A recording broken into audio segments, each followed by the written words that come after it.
Hello बच्चों, आज हम ऊष्मा के प्रभाव के बारे में समझेंगे। तो चलिए शुरू करते हैं। किसी भी वस्तु को ऊष्मा देने पर तीन प्रकार से प्रभाव दिखाई दे सकते हैं। जैसे वस्तु के ताप में वृद्धि हो सकती है, उसमें प्रसार हो सकता है तथा अवस्था में परिवर्तन हो सकता है। पहला ताप में वृद्धि को समझते हैं। किसी वस्तु को गर्म करने पर वह ऊष्मा अवशोषित करती है तथा उसका ताप बढ़ता है।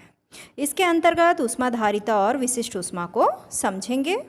ऊष्माधारिता किसी वस्तु के कुल द्रव्यमान का ताप 1 डिग्री सेल्सियस वृद्धि करने के लिए आवश्यक ऊष्मा की मात्रा को उस वस्तु की ऊष्माधारिता कहते हैं। कहने का तात्पर्य है वस्तु का कुल द्रव्यमान चाहे वह कम हो या ज़्यादा, लेकिन संपूर्ण द्रव्यमान का ताप 1 डिग्री सेल्सियस बढ़ाने के लिए जितनी ऊष्मा लगेगी वह उस वस्तु की ऊष्माधारिता होगी। जैसे यहाँ दो वस्तु हैं, पहले का द्रव्यमान कम तथा दूसरे का ज़्यादा है। कम द्रव्यमान वाली वस्तु का ताप 1 डिग्री सेल्सियस बढ़ाने के लिए जितनी ऊष्मा लगेगी वह इस वस्तु की ऊष्माधारिता कहलाएगी। वैसे ही अधिक द्रव्यमान वाली वस्तु का ताप 1 डिग्री सेल्सियस बढ़ाने के लिए जितनी ऊष्मा लगेगी वह इस वस्तु की ऊष्माधारिता कहलाएगी। अर्थात ऊष्माधारिता का मान पदार्थ के द्रव्यमान पर निर्भर करता है। आइए इसका सूत्र देखते हैं। ऊष्मा की मात्रा ज्ञात करने का सूत्र होता है Q बराबर mS डेल्टा T, जहाँ m द्रव्यमान, S विशिष्ट ऊष्मा और डेल T ताप परिवर्तन को बताते हैं। यदि T बराबर 1 डिग्री सेल्सियस हो तो यह हमारा सूत्र हो जाएगा Q बराबर mS गुणित 1, मतलब Q बराबर mS, अर्थात ऊष्मा बराबर द्रव्यमान गुणित विशिष्ट ऊष्मा। चूँकि ताप परिवर्तन 1 डिग्री सेल्सियस हो रहा है, अतः यही ऊष्मा ऊष्माधारिता के बराबर होगी। इसलिए सूत्र होगा ऊष्माधारिता बराबर द्रव्यमान गुणित विशिष्ट ऊष्मा। ऊष्माधारिता का मात्रक होता है जूल प्रति डिग्री सेल्सियस। चूँकि ऊष्माधारिता कुल द्रव्यमान से निकाली जाती है, अतः एक ही पदार्थ की विभिन्न द्रव्यमान की वस्तुओं की ऊष्माधारिता भिन्न भिन्न होती है। विशिष्ट ऊष्मा किसी पदार्थ के एकांक द्रव्यमान का ताप 1 डिग्री सेल्सियस बढ़ाने के लिए आवश्यक ऊष्मा की मात्रा को उस पदार्थ की विशिष्ट ऊष्मा या विशिष्ट ऊष्माधारिता कहते हैं।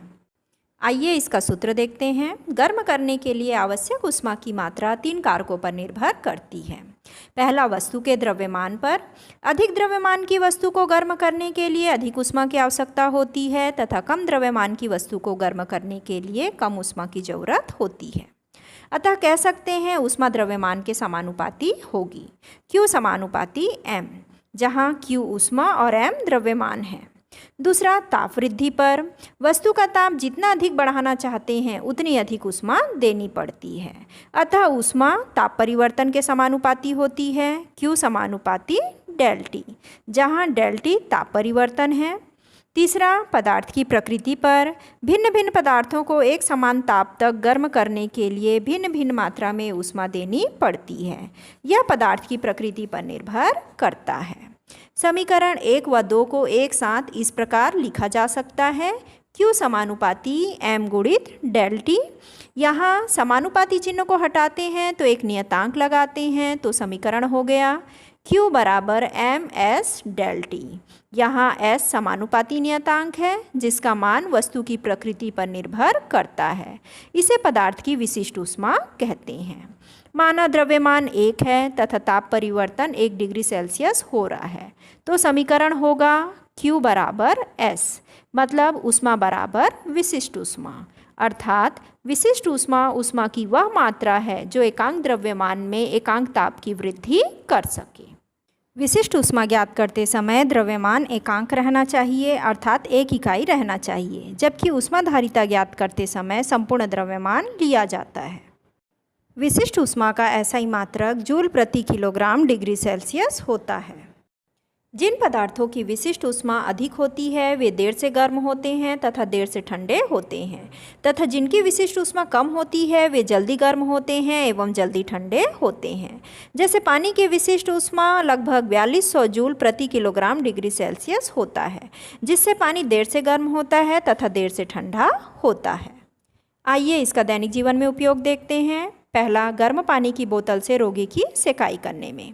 इसका कारण यह है कि पानी की विशिष्ट ऊष्मा अधिक होने से पानी देर से गर्म होते हैं तथा देर से ठंडे भी होते हैं, जिससे अधिक देर तक सिकाई की जा सकती है। दूसरा, ठंड में किसान पौधों को पाले से बचाने के लिए खेतों में जल भरकर रखते हैं। इसका कारण यह है कि जल की विशिष्ट ऊष्मा अधिक होती है, जिससे वे देर से ठंडे होते हैं तथा ठंडे होते समय ऊष्मा मुक्त करते हैं, जिसके कारण खेतों के आसपास का ताप अधिक नहीं गिर पाता और पौधे के अंदर का जल नहीं जम पाता और पाला नहीं बैठता। तीसरा, ठंडे देशों में फलों के रस अथवा शराब को जमने से बचाने के लिए पानी में डुबाकर रखा जाता है। इसका भी कारण यही है कि जल की विशिष्ट ऊष्मा अधिक होती है, जिससे वे धीरे धीरे ठंडे होते हैं और ठंडे होते समय बाहर ऊष्मा मुक्त करते हैं, जिसके प्रभाव से फलों के रस या शराब का तापमान हिमांक बिंदु तक नहीं पहुंच पाता और जमने से बच जाता है। तो ये कुछ उदाहरण थे। आशा करती हूँ आप लोगों को समझ में आए होंगे। धन्यवाद।